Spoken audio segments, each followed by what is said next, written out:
A gente mantém uma tradição do Letras Expandidas de sempre trazer temas que estejam dialogando com o momento, com o que está acontecendo no presente.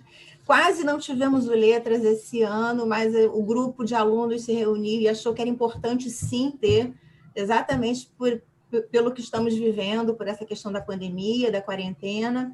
Então, um grupo de alunos se reuniu para produzir o evento. A gente gostaria de agradecer muito ao departamento, ao professor Alexandre Montavi, que é diretor do departamento, a professora Helena Martins, que é coordenadora da pós-graduação em literatura, Rodrigo Pinheiro, a Wellington, e a comissão de organização desse ano, ela foi composta pela Camila Uchoa, Clélio Toffoli, Luciana Targino, Maria Altberg, Sérgio Chargel, Tadeu Santos, Renata Borges, Ana Toledo, a Joana Passe e eu, Patrícia Latavo. E agora a gente vai ter a honra de abrir os trabalhos com o professor Alexandre, numa conversa com as escritoras Patrícia Mello e Eliana Alves. Eu passo, então, a palavra agora ao professor Alexandre. Professor, por favor. Muito obrigado, Patrícia. Eu quero ser bem objetivo nessa abertura, porque nós não temos uma sessão muito longa, a previsão é de que ela se encerre às 16 horas.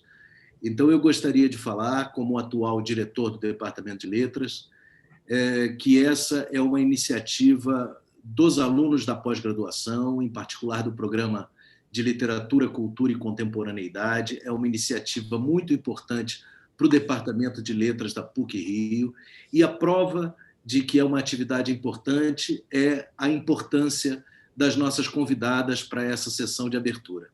As escritoras Eliana Alves Cruz e Patrícia Mello foram indicadas pelos alunos do programa para participarem dessa abertura.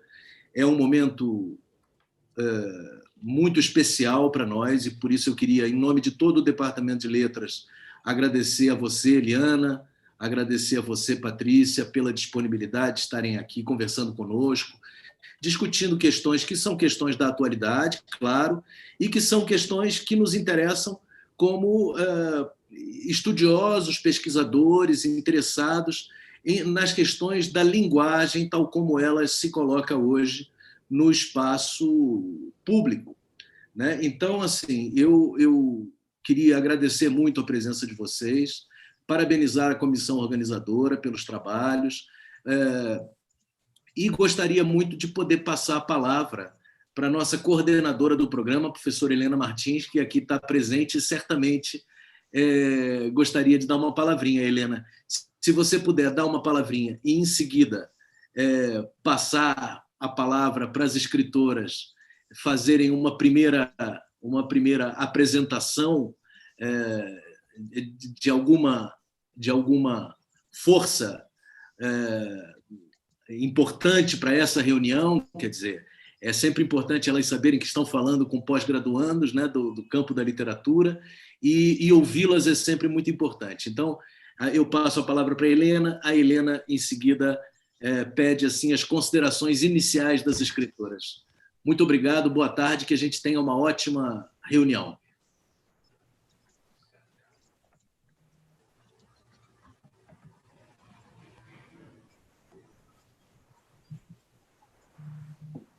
A Helena não está conseguindo ativar o som dela. Tem que liberar o som para ela, eu acho. Então, vamos fazer assim. A gente... Pronto. Agora, acho que foi. Não, eu estou muito feliz de estar aqui. Agradecer muito ao comitê organizador do Letras Expandidas 2020.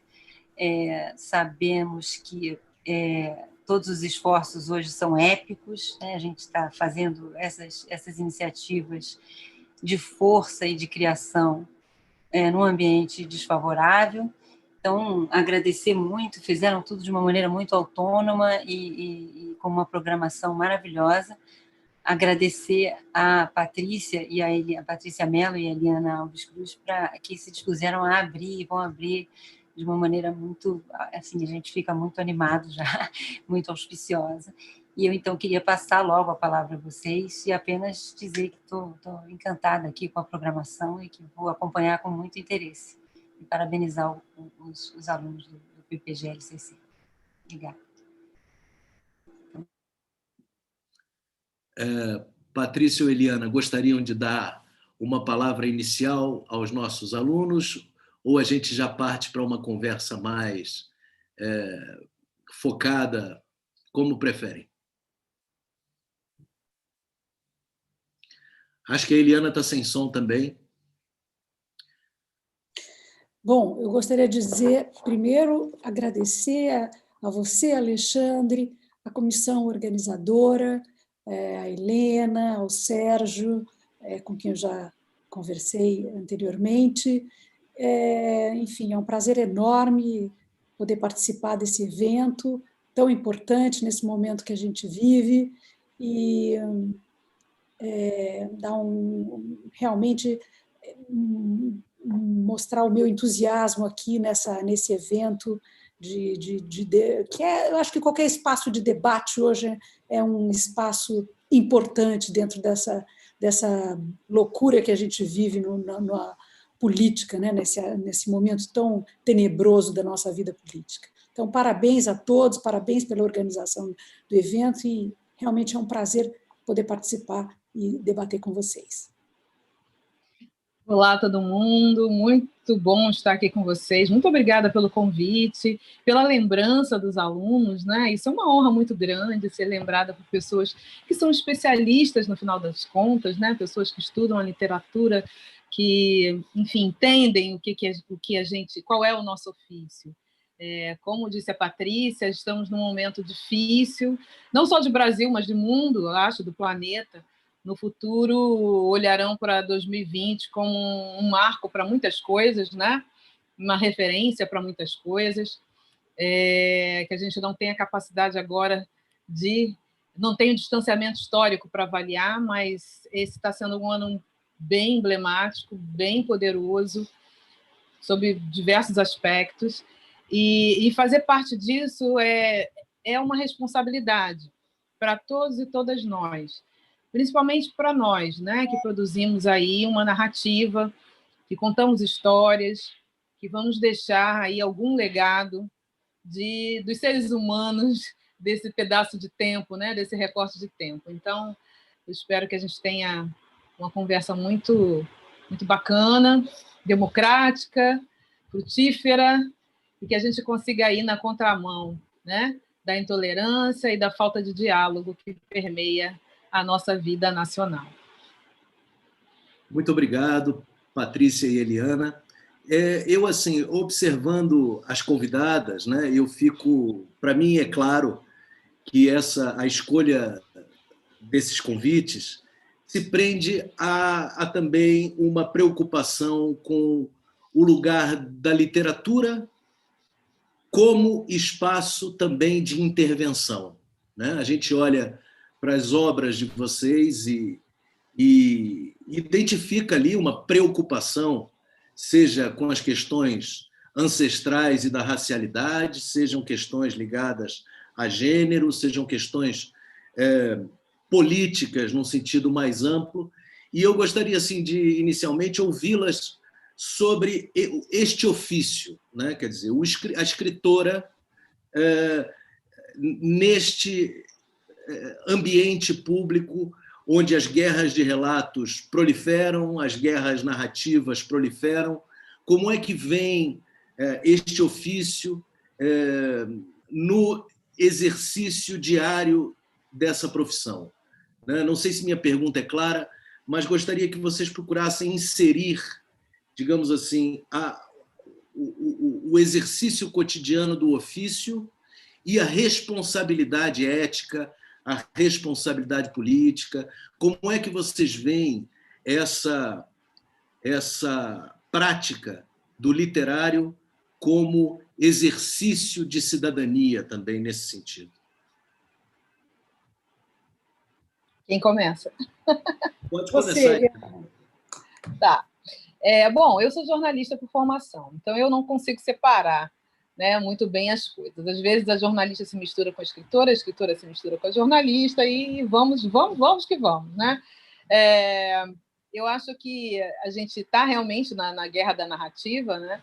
A gente vê uma batalha sendo travada todos os dias nas redes sociais, nas mídias, e estar aceitar, né? Aceitar estar nesse campo de batalha impõe vários desafios. O primeiro deles é estar em consonância com o nosso tempo. Deixa eu ver se eu consigo me fazer entender, né? Estar em consonância com o nosso tempo, estar ali atualizado e, enfim, né? E, ao mesmo tempo, olhar para o nosso passado e olhar para as coisas que nos formaram com olhos que não sejam anacrônicos, né? Então, por exemplo, eu escrevo romances históricos. Engraçado que meus romances são romances históricos, mas eu já escrevi, sei lá, eu fiz a conta em umas 13 ou 14 antologias de contos, e não são contos históricos, são contos contemporâneos, né, que se passam na contemporaneidade. Então, eu fico nesse fluxo, né? Eu vou lá e vou cá, e vou lá e vou cá. E é um exercício interessante, né? A gente olhar, fazer esse exercício de tempo e projetar um futuro.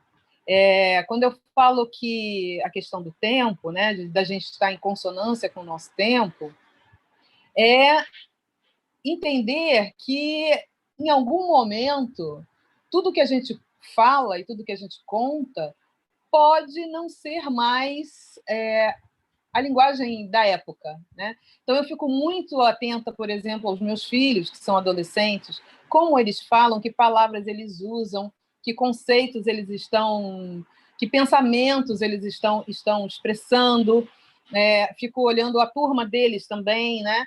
Para que a gente não perca esse contato e se isole, né? nessa onipotência. O escritor e a escritora são pessoas que têm uma solidão, né? A gente tem uma hora que não adianta. É você e o papel, é você e o computador, é você e a criação. Então, esse espaço da solidão, ele, às vezes, faz com que a gente brinque de Deus, né? E essa brincadeira de Deus é muito perigosa, né? É muito perigosa porque pode tirar a gente da realidade e pode, embora às vezes até deva, né? Deva tirar da realidade, porque de realidade o Jornal Nacional está cheio, né?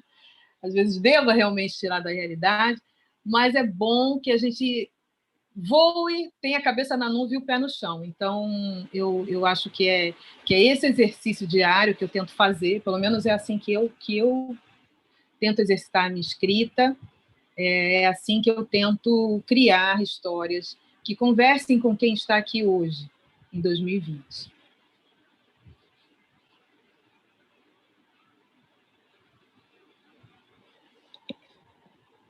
Você está sem som. Que bom te ouvir, Eliana. Realmente, eu acho que a gente vive um momento que... você sabe que é uma coisa curiosa, que sempre eu pensei... na verdade, eu publiquei meu primeiro romance na década de 90, num momento em que a reconstrução da nossa democracia já estava muito adiantada. Quer dizer, eu tive todo o privilégio de ser uma escritora dentro de uma sociedade democrática, que lutava pelo direito da liberdade de expressão. Então, eu lembro que eu sempre achava que era redutor você falar em arte como função social. Porque a arte, eu sempre pensava, a função como você perguntar, qual é a função da vida, ou qual é a função da poesia, para mim era uma pergunta absolutamente sem sentido. A função da arte, eu pensava aqui com os meus botões, é a própria arte. Ela não precisa de uma função para ela se legitimar, né? Para ela ser aceita, né? Bom, a história mostra para a gente que não é bem assim, né? Hoje, nesse momento tão obscuro da nossa vida política, né? Eu vejo que a literatura é, sim, um importante espaço de resistência, que ela tem, sim, um papel social, ela tem, sim, uma função de resistência mesmo, e a gente tem que ocupar esse espaço. Hoje em dia, você fechar os olhos para essa realidade é você ser conivente com ela. A gente precisa estar no campo de batalha, denunciar os abusos, denunciar essa desconstrução democrática que a gente está vivendo.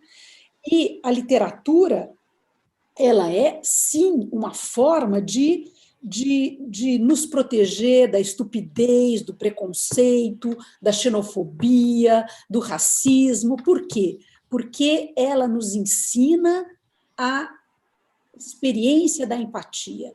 Ela é um espaço onde você oferece, nós, os criadores, né, nós, os escritores, a gente cria narrativas onde o leitor pode se colocar nos pés da vítima, nos pés da pessoa que sofre os abusos, de que sofre as violências, e com isso você criar um sentimento de empatia que é importante como instrumento de resistência contra o preconceito, contra a xenofobia.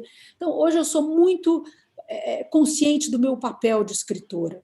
Eu sempre, desde que eu comecei a minha vida na literatura, eu sempre busquei trabalhar questões. As pessoas sempre me nomearam de escritora de romance policial, e eu sempre rejeitei este rótulo, porque eu achei sempre ele reducionista, porque, na verdade, o meu interesse sempre foi as questões sociais. Entender um pouco essa realidade à nossa volta, o que essa realidade tem feito conosco. Acho que esse é o papel da literatura, assim, por excelência. Muito bom, muito obrigado. Eu ouvindo-as, né, eu identifico aí uma sintonia muito interessante, quer dizer, a Eliana fala da realidade que passa no Jornal Nacional e da realidade com a qual a gente tem que constantemente dialogar no âmbito da criação, né? A Patrícia também traz essa questão de maneira muito evidente, muito clara, já há muitos anos, nesse diálogo entre a literatura e o ambiente político, né? Eu queria saber assim, se existe efetivamente uma separação, né? Eu também me pergunto se existe esta separação, ou se ali na mão das escritoras, ali nas mãos que escrevem, não há uma prévia percepção dessa realidade que nos cerca. E, portanto, a tarefa estaria para além de representar, de denunciar, de apontar, mas estaria para além num registro de construção dessa realidade, de construção de um mundo possível, né? De construção de sensibilidades, de construção do senso comum. Por isso que eu queria um pouco juntar a experiência da criação ficcional e a experiência de criação de um mundo possível. Vocês gostariam de dar uma palavra sobre isso? Quem começa? Lá vou eu de novo. Bom, a criação ficcional e a criação de um mundo possível.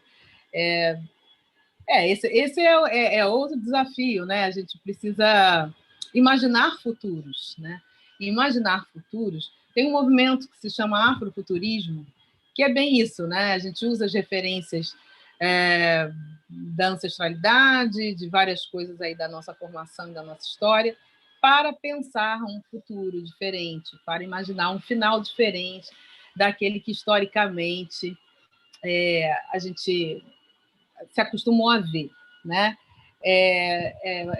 E é divertido isso, né? É muito interessante. É exatamente isso que eu tento fazer. Ao longo do tempo, né, como leitora, a minha experiência de leitora, sempre teve uma estranheza, um estranhamento muito grande com a falta de amor que permeia os personagens negros e negras na nossa literatura, né? A nós não foi dado o direito de ter um romance que não seja jogar a negrinha no areal e possuí-la com toda a violência possível imaginária, ou um homem, né, negro que possa manifestar o seu amor por outra mulher também negra, que tenha uma família e que sejam personagens complexos e densos e que, obviamente, seres humanos, né? Então, eu fico sempre tentando construir essas pessoas, né? esses personagens. Todos os livros têm sempre uma grande história de amor. Se você olhar bem no fundo, no cerne do livro, tem histórias de amor, e carinho, e afeto, separações e dores por essas separações, porque um objeto, uma pessoa objetificada, ela não sente dor na separação, ela não sofre por amor, né? Então, isso é criar um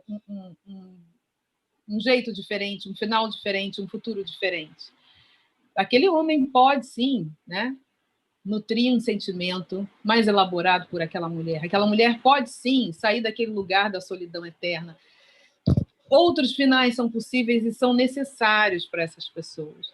Eu acho que isso é papel da literatura.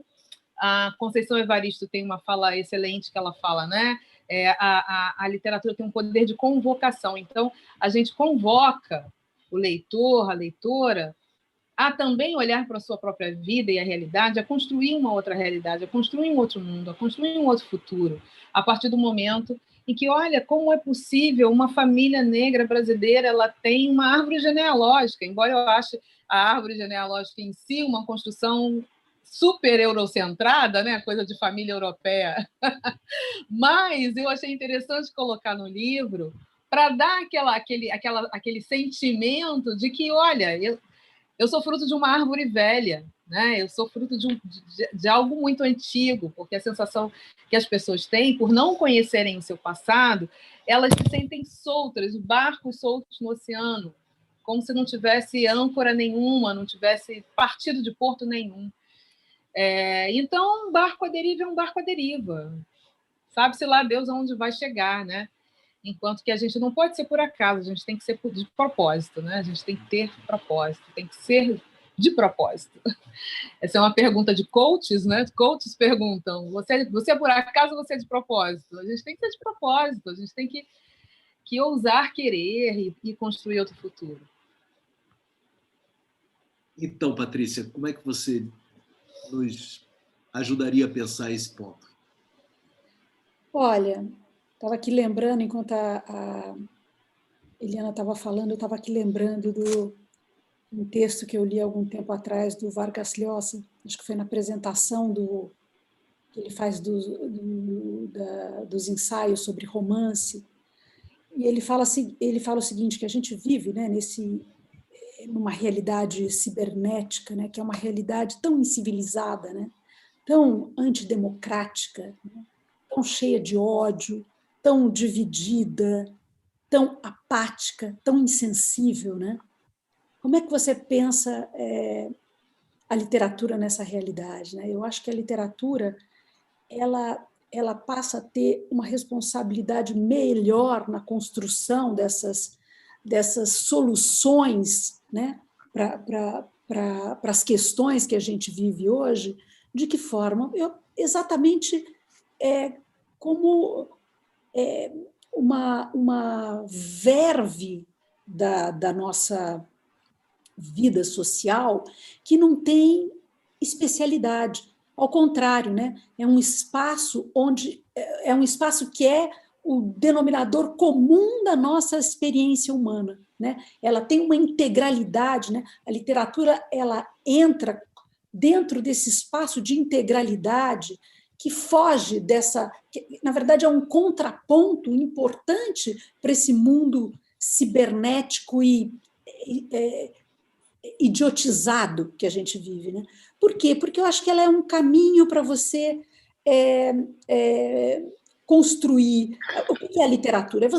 O que é a ficção? São construções de hipóteses, né? Hipóteses de solidariedade, hipóteses de fraternidade, hipóteses de soluções, hipóteses outras que não essa que a gente está vivendo agora, né? Diferente dessa que é uma realidade pobre, emudecida, desconstrutiva no processo democrático, odiosa, cheia de ódio. Quer dizer, ela é muito... Essa realidade que a gente vive hoje, brasileira, ela é na verdade, ela se encaixa perfeitamente nessa realidade cibernética que o Vargas Llosa descreve nessa abertura do ensaio dele sobre romances, né?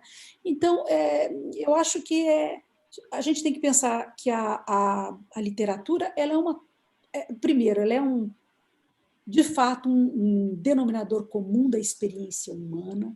Ela não há soluções simplificadas dentro da literatura, e por isso mesmo as construções de hipóteses que ela nos oferece um grande debate sobre, e aí, o que a gente quer? O que a gente vai fazer com a nossa história? O que a gente espera para a gente? Eu acho que a literatura é um espaço onde a gente realmente se coloca nesses termos, né? Num grande debate, muito democrático, porque a vida é muito complexa, e é assim que ela entra na literatura, com toda a sua complexidade. Perfeito, Patrícia. Olha, Eliana e Patrícia, nós recentemente recebemos aqui no Departamento de Letras a escritora Conceição Evaristo, que há pouco foi citada pela Eliana, e, como vocês sabem, ela traz aquele belo conceito de escrevivência, né? E na aula que ela ministrou para os nossos alunos e professores, ela falou muito da importância de se pensar uma escrevivência como escrita da experiência, mas, sobretudo, como uma escrita de uma experiência coletiva. Então, eu gostaria muito de poder ouvi-las um pouco sobre, assim, em primeiro lugar, sobre o lugar da subjetividade, né? No ofício narrativo, né? E gostaria muito de poder ouvi-las assim, como é que vocês inserem as suas subjetividades, as suas histórias pessoais no horizonte dessa história comum, no horizonte desse tempo histórico, né? Em que medida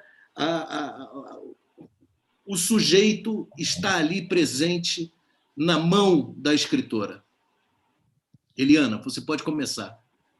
Olha, eu vou te falar, a Patrícia falou em hipóteses, né?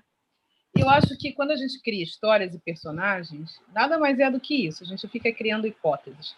Então, por exemplo, no Crime do Caso Valon, né? Tem a personagem Moana Lumué, que é uma pessoa que vem escravizada para cá e que viveu numa cidade portuária, num porto. O pai trabalhava no porto, consertava navios e tal, não sei o quê. Eu fiquei imaginando, quando eu escrevi essa personagem, eu me inspirei também, né, em muitas coisas, mas também numa menina que eu conheci na China.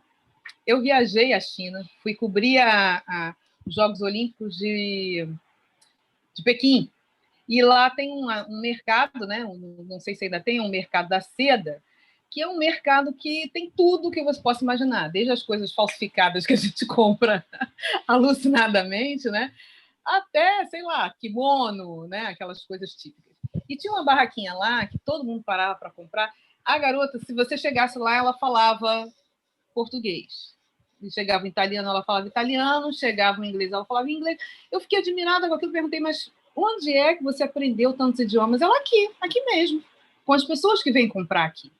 Então, uma pessoa que morava num lugar assim, né? Uma pessoa negra que morava lá no Moçambique, lá em Quilemane, próximo ao porto, próximo ao mercado, que é um lugar que é um mix, né? Quando as pessoas chegavam aqui, elas já chegavam com muitas influências e altamente miscigenadas com várias culturas. Ela não poderia aprender chinês, por exemplo, já que era uma rota de comércio com o Oriente, ela não poderia saber árabe, ela não poderia saber uma infinidade de outros idiomas. Qual é a diferença dela em 1800 e alguma coisa e em 2008? Né? Então, essa experiência humana, né, ela perpassa, ela vai atravessando o tempo.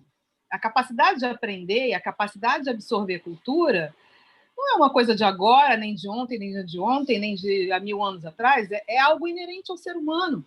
Então, eu posso usar isso numa história? Claro que posso. Claro que posso imaginar a hipótese de uma pessoa que morava ali. Então, assim, a gente vai construindo, né, personagens e outras vidas de uma forma mais complexa, mais densa, mais bonita, e vai colocando as suas coisas ali, né? Esta mesma personagem tem uma coisa muito minha, que é o seguinte: ela é uma pessoa que ela tem que esconder aquilo que ela sabe. Durante muito tempo, eu, Eliana, tive que esconder o tanto que eu sabia mais que os meus chefes, por exemplo, né? Porque isso é uma coisa muito cruel da questão racial no Brasil, do racismo no Brasil, principalmente. Né?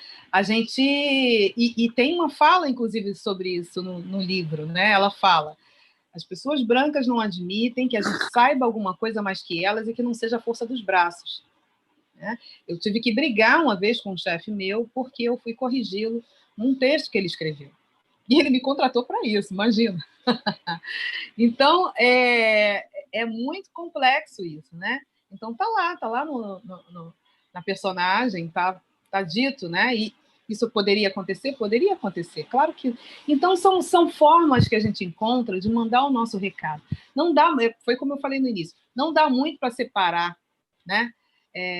A Eliana, que senta entre o computador e a cadeira, é a Eliana, mulher negra, mãe, filha, latino-americana. A gente esquece, né? A gente esquece que a gente está num continente que vive numa diáspora, né? Que é fruto de uma diáspora bem cruel, bem louca, mas que também é fruto da potência toda que essa diáspora criou, que tem aí todas as suas inseguranças também e complicações advindas dessa mesma experiência. Então, são várias coisas, vários elementos que a gente vai colocando nos nossos personagens e nas nossas histórias, e que estão ali, né?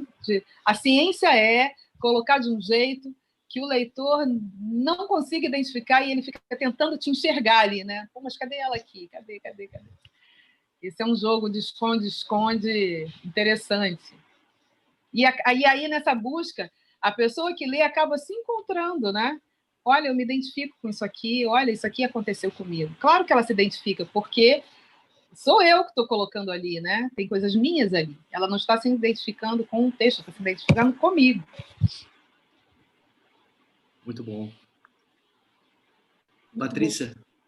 Muito legal isso que a Eliana está falando, porque ela mostra de uma forma muito clara, assim, nessa colocação dela, que a literatura não é um espaço de especialização, né? É um espaço de complexidade, é um espaço de interdisciplinariedade, né?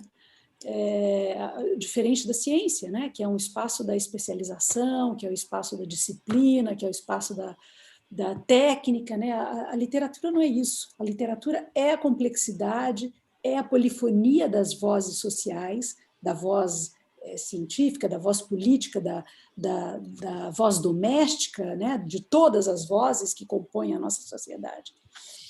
E inclusive da voz do autor, né?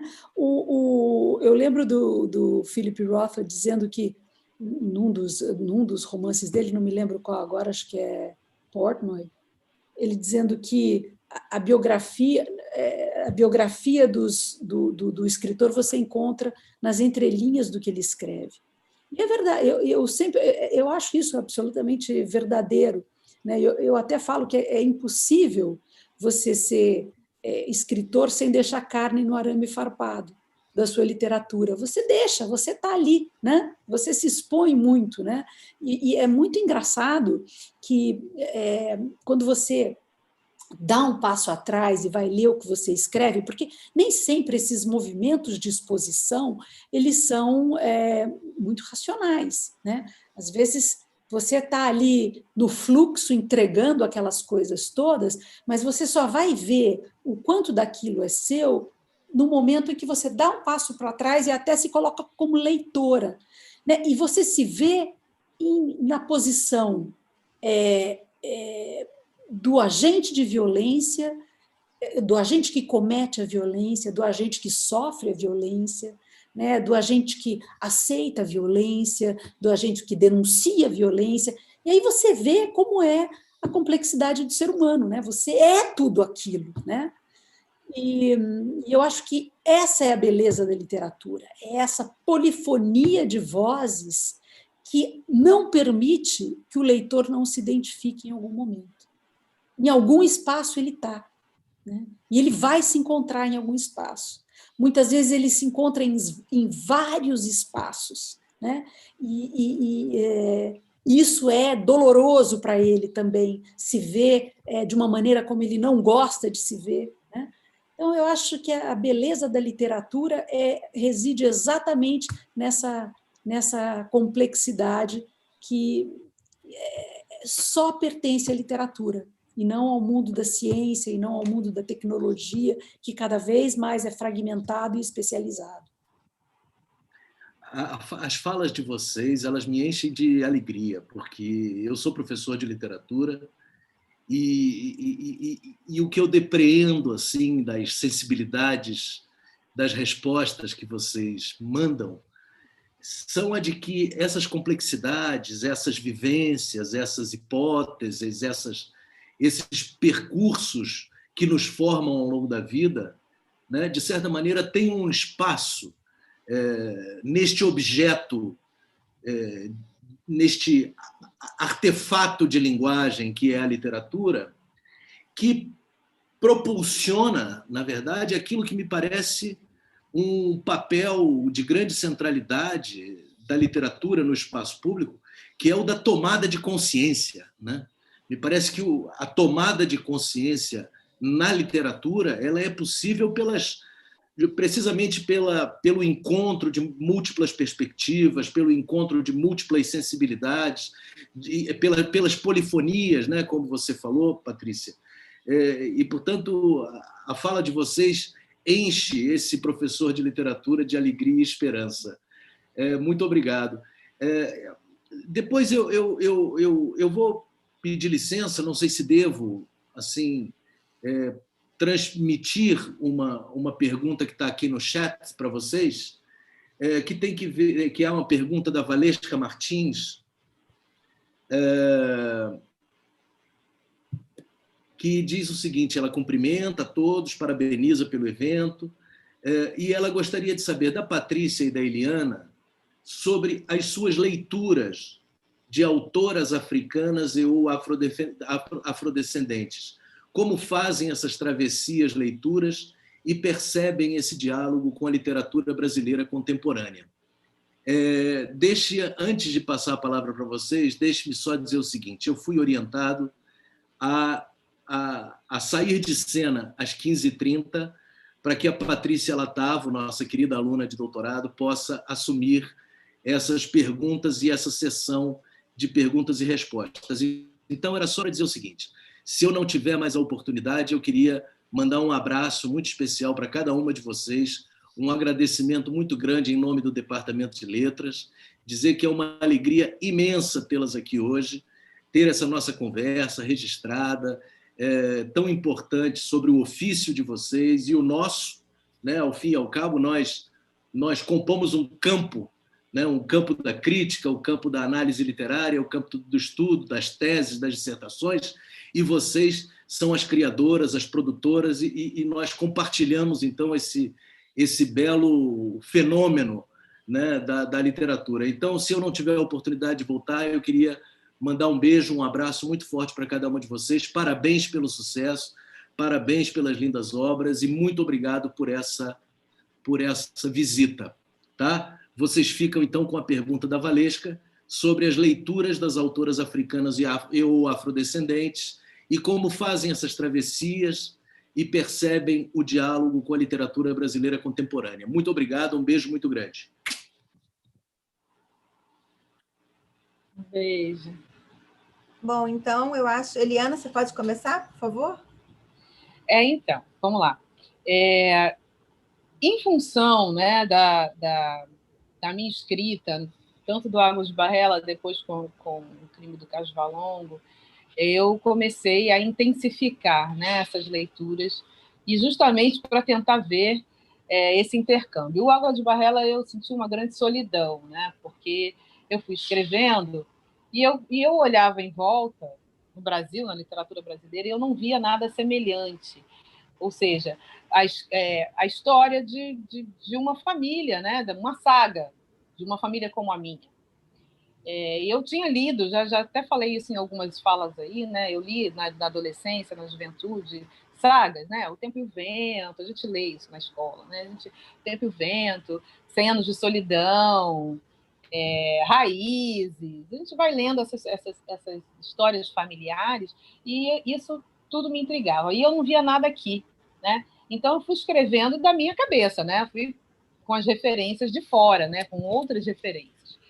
Aí, quando eu terminei, eu senti essa necessidade, né? De me conectar com outras autoras negras por aí, pelo mundo. Li muito a Paulina Chiziane, a moçambicana, eu acho que ela tem uma escrita lindíssima. A Teresa Cárdenas tem um livro chamado Cachorro Velho, que eu acho excelente, né? E que fala dessa questão da ancestralidade, etc. Eu li a Scholastique Mukosonga recentemente, né? Eu li os 3 livros dela, e ela fala da saga dela, né? Da experiência dela, uma experiência dilacerante que com toda aquela questão de Ruanda, etc, etc. Ela é a última remanescente de um clã inteiro. Né? Como é que deve ser isso, né? Você ser o último exemplar da sua espécie, digamos assim, se é que a gente pode colocar nesses termos. E sigo nessa busca, né? Eu li, obviamente, né? A gente sempre teve mais acesso à literatura norte-americana, Toni Morrison, Alice Walker, até não ficção, né? Audre Lorde, etc, etc, todas as autoras que descendem de África, mas estão no norte da América. Recentemente eu comecei a ler a Octavia Butler, porque, como eu gosto de brincar com o tempo, eu tenho muita curiosidade, vontade de escrever uma ficção científica, né? Algo que pense o futuro, imagine um futuro. E aí eu estou com uma história na cabeça e comecei a ler a Octavia Butler, que é sensacional. E sigo buscando, né? A questão toda, minha principalmente, é equilibrar a escritora, a jornalista e a leitora.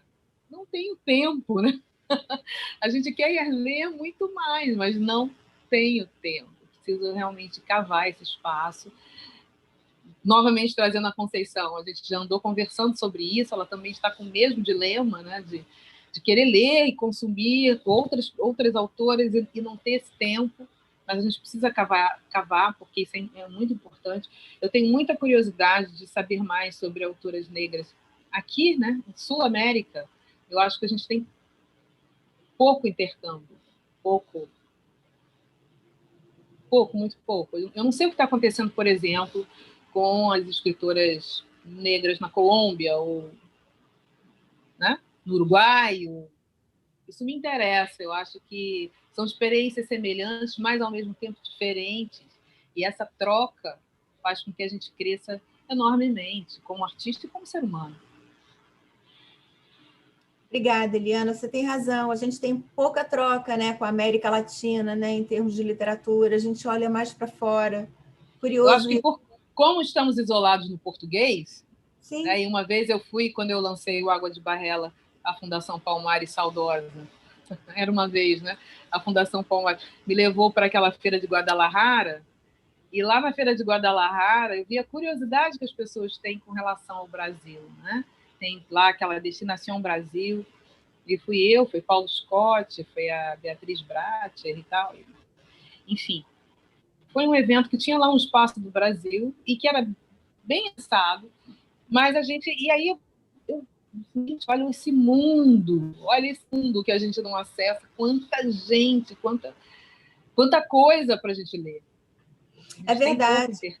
Eu vou até fazer um comentário rápido, que eu acho que isso acontece também com a música, né? Como a gente ouve a música americana, a música inglesa, e a gente ouve pouco a música latino-americana, né? Dos nossos vizinhos, assim, e tem uma produção musical espetacular na América Latina. Então aqui, né? Então, muito perto. Do lado, isso. Patrícia, você quer responder essa pergunta? Falar sobre isso? Bom, eu acho que a Eliana deu cabo na pergunta, mas é realmente um desafio você dar conta de toda essa produção, né? Eu confesso que eu não tenho esse vocabulário que a Eliana tem, né?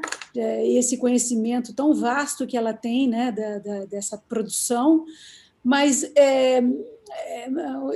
eu li algumas coisas no Brasil, como a Carolina de Jesus, li a Conceição Tavares, li talvez a primeira escritora brasileira, né, que é a Maria Firmina dos Reis, né?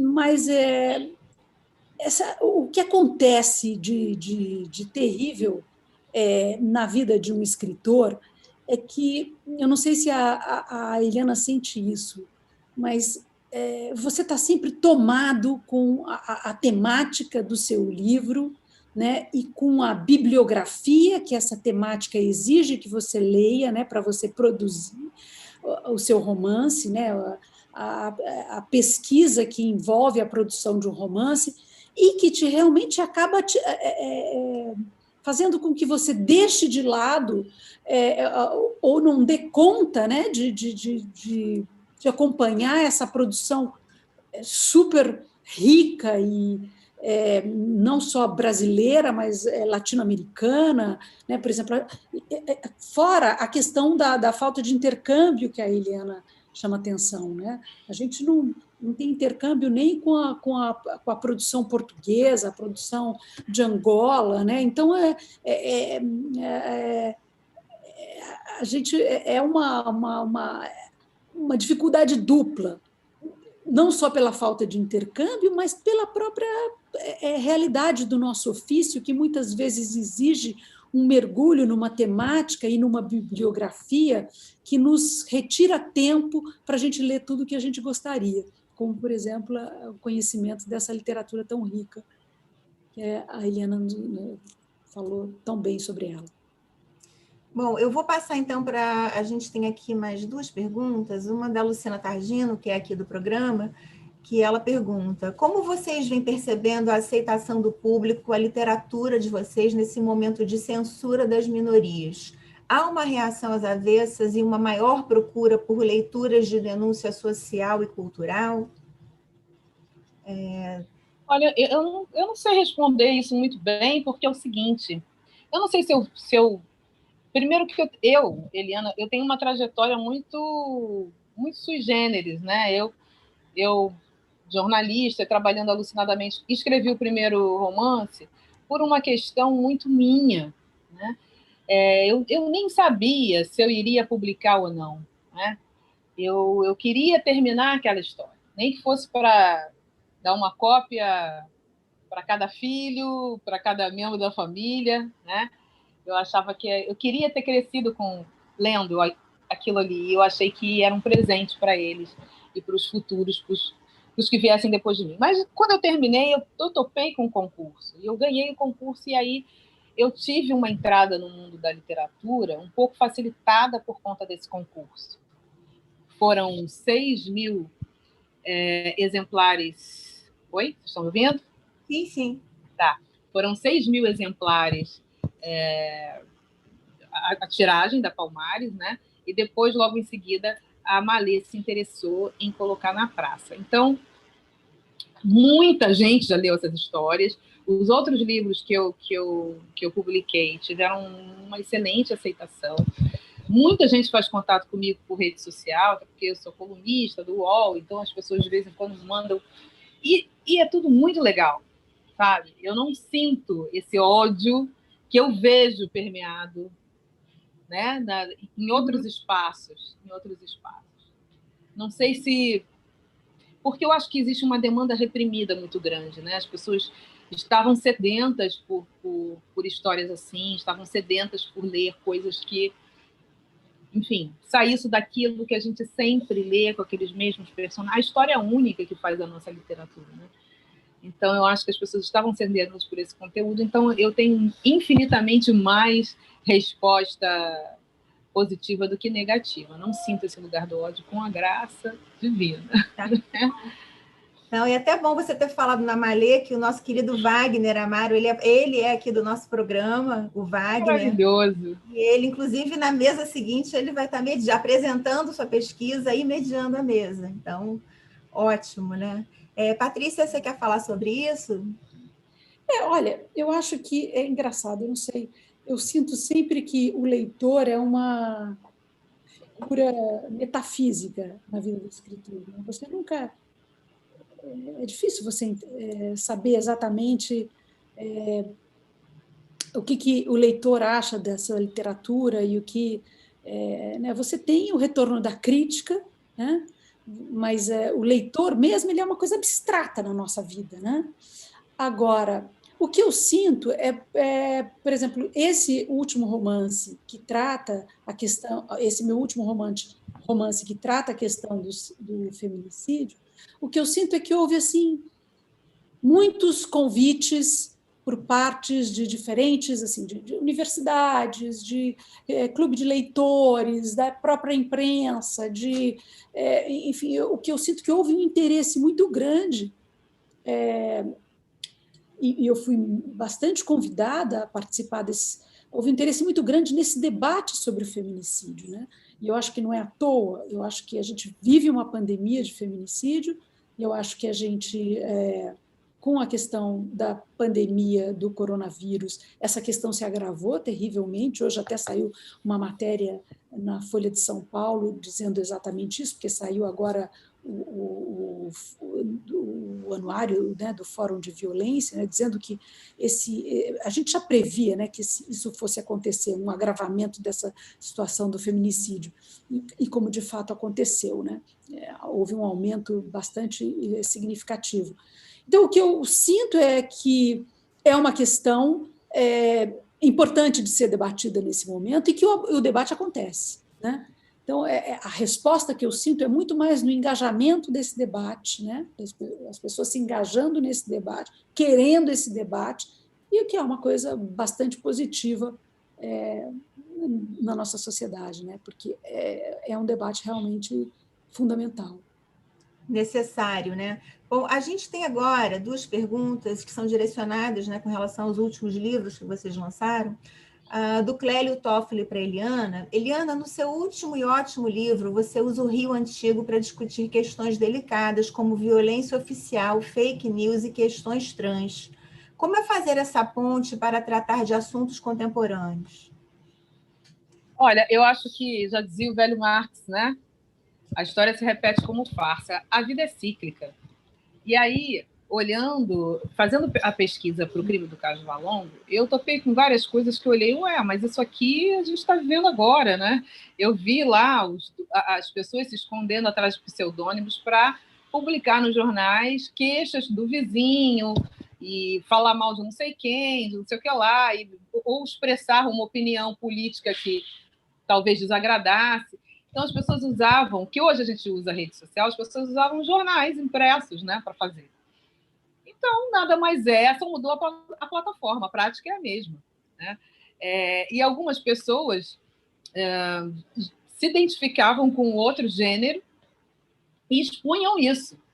E sofriam as penalidades por conta disso. Então, eu achei uma das personagens centrais, que é a Vitória, também numa pesquisa. Ela disse a Inquisição, não me chame de negro, me chame de negra. Né? E aí eu respeitei a vontade desta pessoa. Em nenhum momento eu me refiro na história com o masculino. É ela. Né? É como ela queria passar a eternidade. Né? Então, são questões muito atuais, mas muito antigas. E a gente tem essa ilusão. Volto lá à minha fala lá no início, né? A gente precisa olhar o mundo e não perder o nosso compasso, né?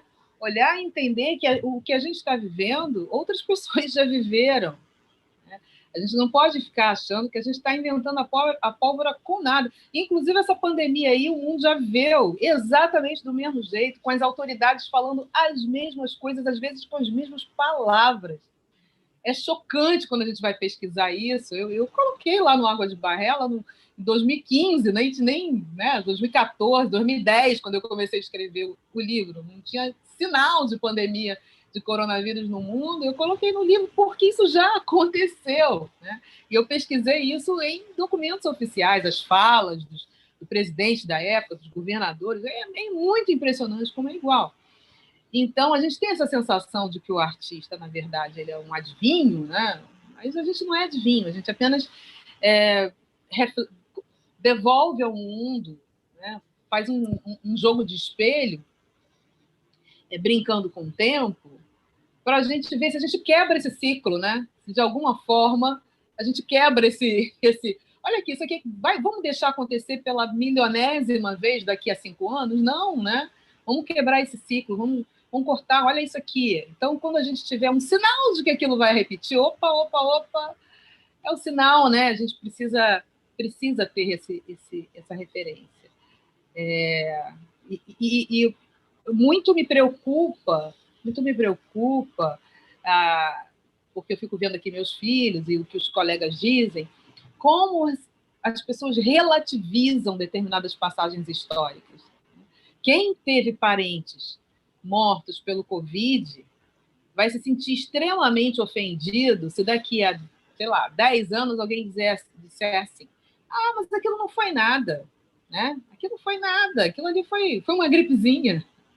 E eu tenho um amigo que perdeu quase que a família toda, ele perdeu os tios e os primos foram contaminados e morreram também. Então, assim, um arraso, né? Então, a pessoa perde a família inteira e daqui a 10 anos tem alguém relativizando aquele momento histórico. Então, é preciso contar, né? A gente precisa contar para, de alguma forma, tentar interferir e mudar um pouquinho, que a gente, pelo menos, tenha problemas novos, né?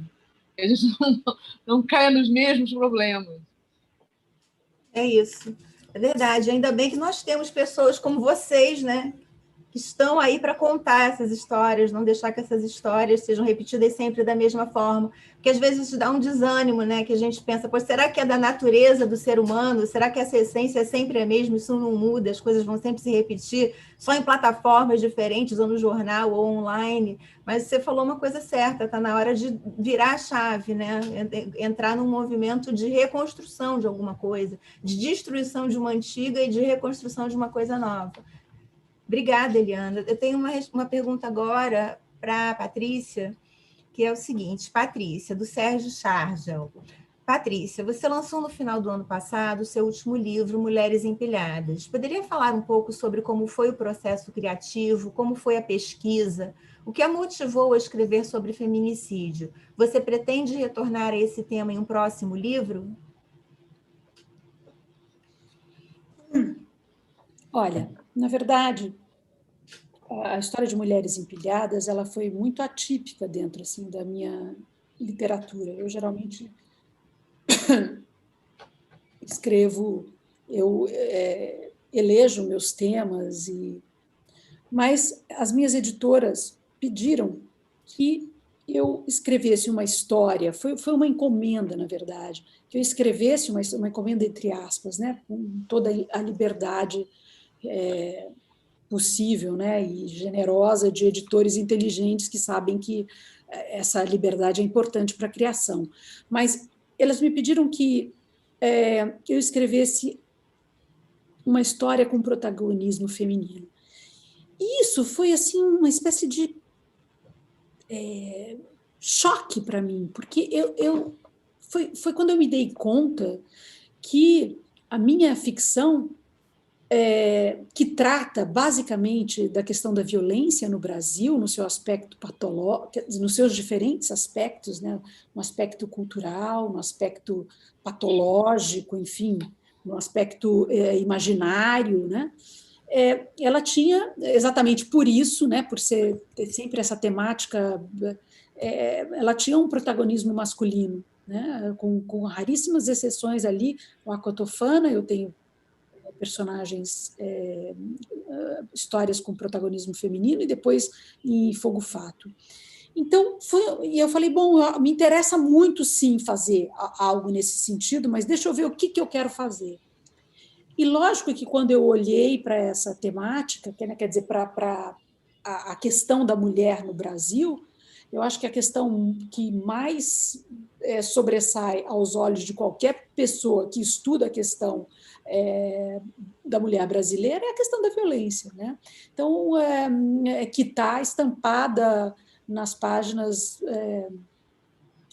de qualquer jornal todos os dias, né? E ela vem de uma forma tão fragmentada que às vezes é difícil a gente ver a complexidade, a inteireza dela, né? Hoje o Brasil ocupa o 4º lugar no ranking dos países mais feminicidas, né? Eu tenho aqui os dados assim dessa último fórum da violência. Uma mulher sofre estupro a cada 8 minutos.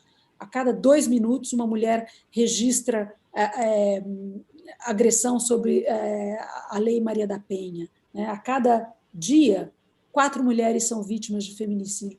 É uma realidade inaceitável. Né? E é uma realidade que a gente precisa mudar. Né?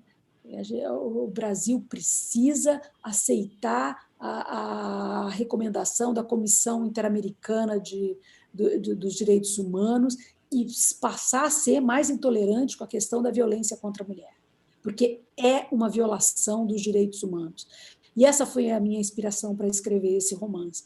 Eu acho que é inevitável que eu volte a escrever sobre essa temática, talvez não de uma forma tão central como eu fiz, mas mostrando mais isso na vivência de mulheres. Eu tentei abordar o tema com toda a sua complexidade. Eu falo de porn revenge, no livro eu falo de terrorismo matrimonial, eu falo das fases da violência, das fases que compõe o feminicídio, né? Porque geralmente esses terroristas, né? Esses matadores de mulheres, eles têm um modus operandi, né? Então eu realmente fiz uma pesquisa brutal sobre a questão do feminicídio no Brasil e concentrei. O livro é basicamente sobre isso. Eu acho que eu vou tratar isso de uma maneira mais pontual ao longo dos meus próximos romances. Por quê? Porque isso faz parte da realidade da mulher brasileira, né? Isso faz parte da nossa realidade de violência, que é a temática que me interessa. Obrigada, Patrícia. Realmente, né, eu acho que isso é uma coisa que vem sendo muito falada, vem sendo cada vez mais exposta. Eu vi recentemente que teve uma jornalista da Globo que lançou um livro recentemente também sobre essa questão do feminicídio. Ana Paula Padrão. Exatamente, Ana Paula Padrão. Obrigada, Eliana. Estava tentando lembrar o nome, não lembrava. Ana Paula Padrão lançou esse livro. E com relação a esse assunto do feminicídio, Eliana, você acha que para a mulher negra, como é que é a questão da mulher negra nesse assunto do feminicídio no Brasil? Oh, meu Deus, todos os índices dizem, né? São as que mais morrem, são as que mais apanham, são as mais estupradas, porque é a questão do objeto que a gente sempre foi, né? Uma menina de 13 anos, minha filha tem 12 anos, ela saiu para ir antes da pandemia, né? Em março, fevereiro, março, saiu para ir à escola. E um homem botou uma mão no seio dela no meio da rua. Ela tem 12 anos. Então, quem é criança, quem tem direito à infância no Brasil? A mulher negra não tem direito à infância, não tem direito à adolescência. Ela é gostosa desde que ela menstrua, desde que botou o primeiro brotinho de seio, ela já é gostosa, já é a pessoa que vai ser consumida. Então, obviamente, que nós somos público-alvo, o alvo está na testa, né? E no meu último romance, o Nada Digo de Tia, eu tentei tratar também um pouco da gênese disso, né? A gênese disso está na legislação, né? Porque o livro é todo baseado naquela lei terrível e antiga, são as ordenações filipinas. Uma lei do século XV, 400 anos de legislação, e a gente ainda tem resquícios disso. A gente não tem isso na letra da lei, mas a gente tem isso no inconsciente coletivo, né? Porque em algum momento da nossa história, e até muito recentemente, até metade do século XIX, antes do Código Civil entrar em vigor, era esta lei que vigorava, ou seja, era permitido ao homem matar a mulher se ele desconfiasse que estava sendo traído. Se desconfiasse, era permitido matar a ela e ao marido, e ao amante. A menos que o amante fosse um figurão. Se fosse... aí tem lá, né? Se fosse um fidalgo, se fosse um religioso, se fosse... Aí não, aí o cara era degradado 2 anos para a África. Mas... qualquer coisa, morra por isso. Então, ela morria, todo mundo morria. Se você não fosse homem, hétero, cis e católico, todo mundo estava com a corda no pescoço a qualquer momento.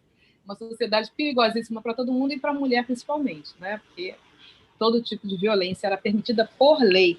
E isso, na verdade, a gente foi arrastando, né? Assim como a gente arrasta as sequelas do racismo, a gente arrasta as sequelas também dessa permissividade com o corpo feminino.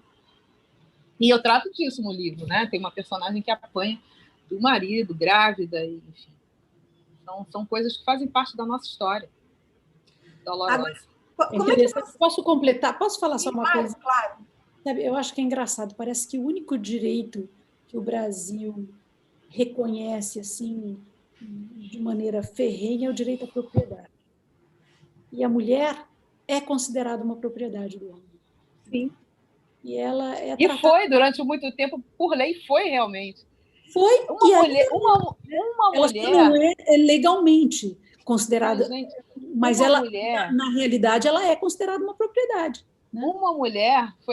nós só pudemos assinar cheques em 1960. Ontem... a gente foi autorizada a assinar cheques, né, ou ter autonomia sobre a nossa vida financeira em 1960, era ontem. Então, as pessoas, nós éramos dependentes dos homens para absolutamente tudo. E eles ainda acham que a gente, né, tá lá no HD deles, de que essa propriedade que a mulher sempre foi. Isso mesmo. Pois é, o que eu ia perguntar para vocês é justamente isso, porque a gente tem a impressão de que os avanços, até em termos legais, são muito poucos, né? E muito lentamente. A gente tem a Lei Maria da Penha, que foi realmente um grande avanço, e eu, assim, como eu não sou especialista no tema, e até dessas questões de direito e questões legais, eu pergunto para vocês que estão mais dentro dessa pesquisa, o que a gente teve realmente de avanços, assim, nesse sentido de defesa da mulher? Me parece que é pouco, mas eu posso estar enganada. Patrícia, você quer falar que você tem uma pesquisa grande nessa área? Olha, eu acho que a gente teve alguns avanços, sim. A Lei Maria da Penha foi um avanço importante. A gente está tendo muitos retrocessos também agora, porque a gente tem um presidente misógino, tem uma cultura misógina predominante, né, que é muito reforçada por essa gestão, né, política que a gente está tendo. E agora a gente tem muito ainda que caminhar. A questão do combate à violência contra a mulher, primeiro, ela precisa ser encarada como uma violação dos direitos humanos. Segundo, por exemplo, eu acho que a gente tem hoje uma razoável rede de delegacias de atendimento à mulher, mas ela é insuficiente e ela sobretudo porque ela cai no nada, né? Essa mulher que vai na delegacia da mulher dizer, olha, eu apanho, e que para ela isso, ao fazer isso, ela corre um risco de vida, né? Quando ela vai lá denunciar o marido, o pai, o namorado, seja quem for, porque geralmente é alguém da esfera íntima dela, né? Quando essa mulher vai, o que acontece? Não acontece nada, né? Porque o máximo é que ela consegue com que o agressor receba um alerta de que ele não pode se aproximar dessa mulher, mas essa mulher ela não tem, por exemplo, hoje há uma carência muito grande de casas que recebam essa mulher.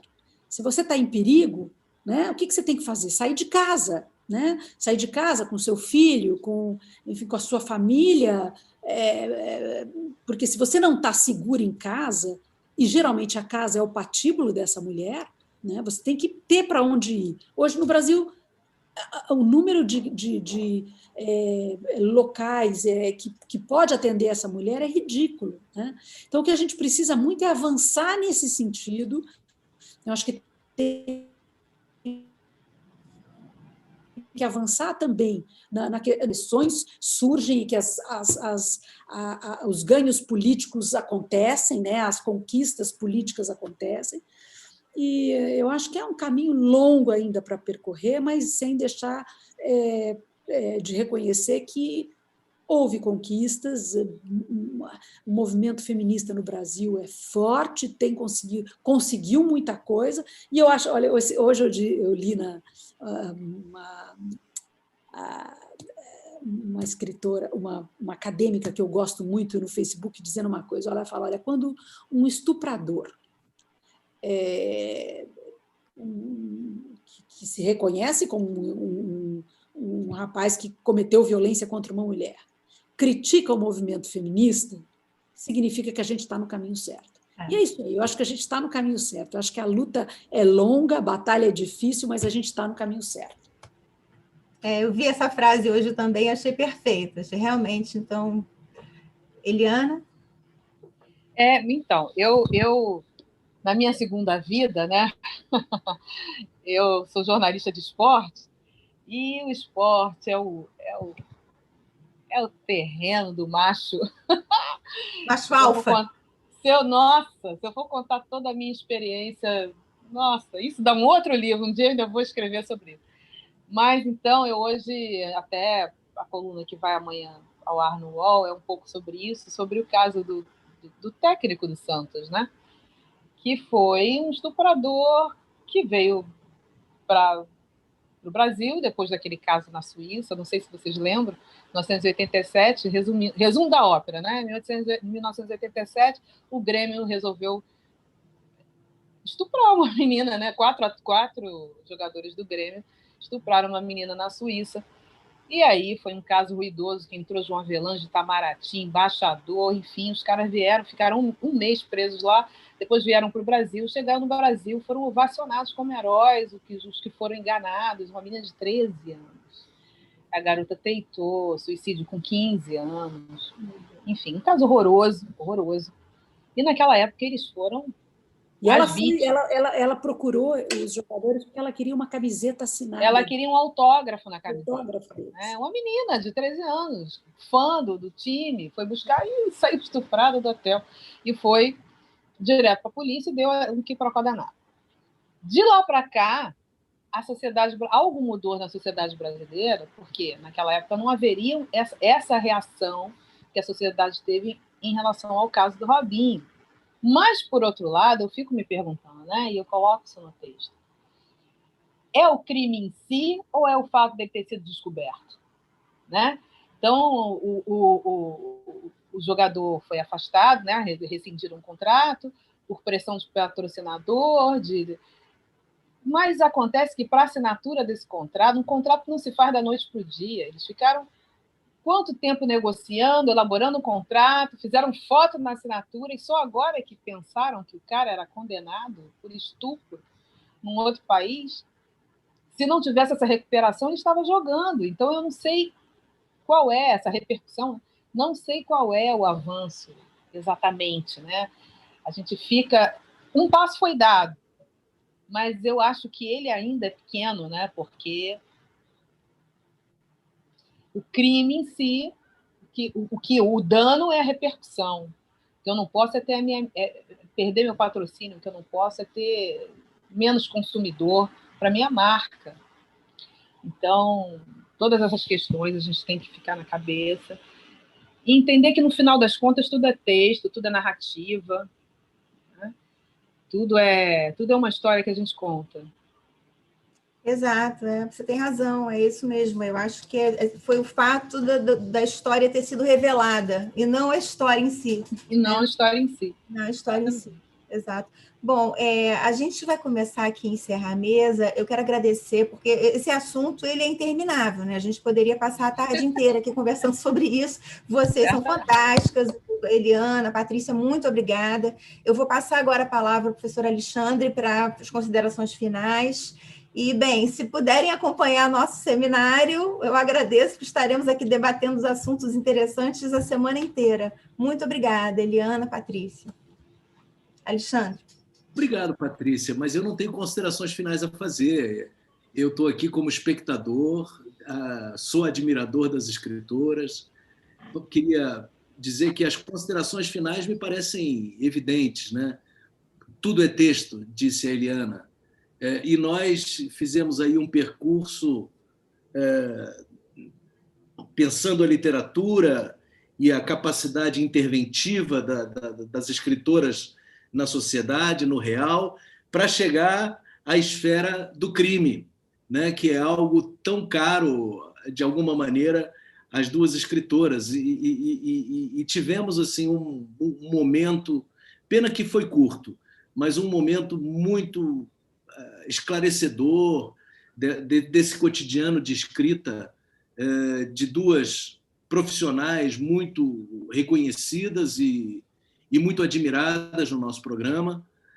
Da minha parte, eu só tenho a agradecer e, em nome do Departamento de Letras, agradecer ainda mais, né? Porque essas sessões elas são oportunidades de convívio, de pensamento coletivo, de reflexão conjunta, e é muito lindo que possa a literatura também nos oferecer essas ocasiões. Então, Eliana Alves Cruz, Patrícia Mello, queria agradecer muito, desejar muito sucesso e dizer que as portas do Departamento de Letras estão sempre abertas para vocês. Vocês serão sempre muito bem-vindas, sempre que quiserem apresentar um novo trabalho. E se quiserem já agora falar, eu sei que a Eliana está lançando livro novo, eu sei que a Patrícia lançou, aí acho que ano passado, As Mulheres Empilhadas. Se quiserem dar uma palavrinha final, é muito bem-vindo. Da minha parte, é um agradecimento enorme, um beijo, um abraço, e esperar que todas os presentes permaneçam bem, em segurança nesse momento, em atenção também ao tema desse nosso encontro, sensibilidade e distanciamento.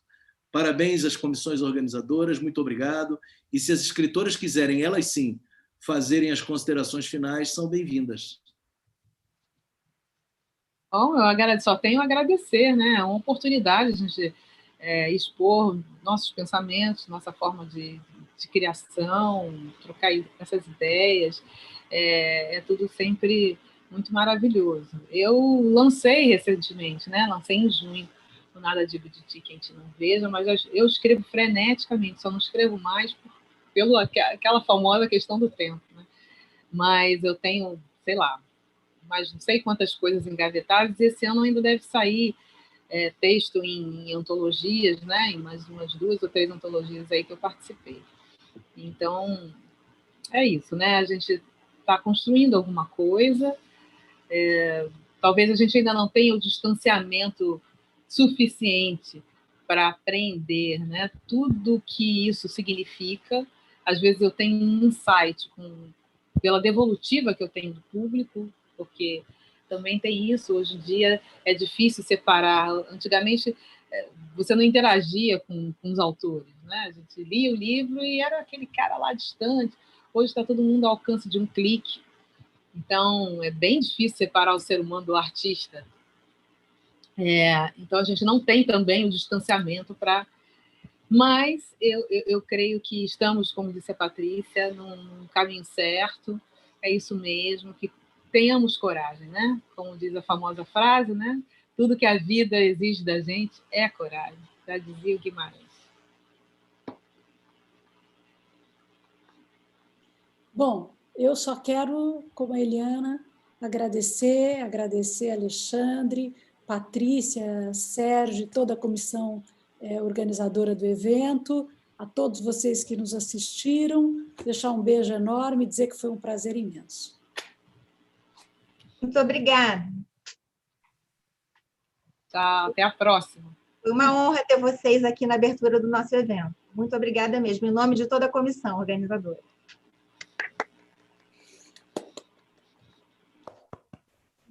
Bom, Obrigado, pessoal.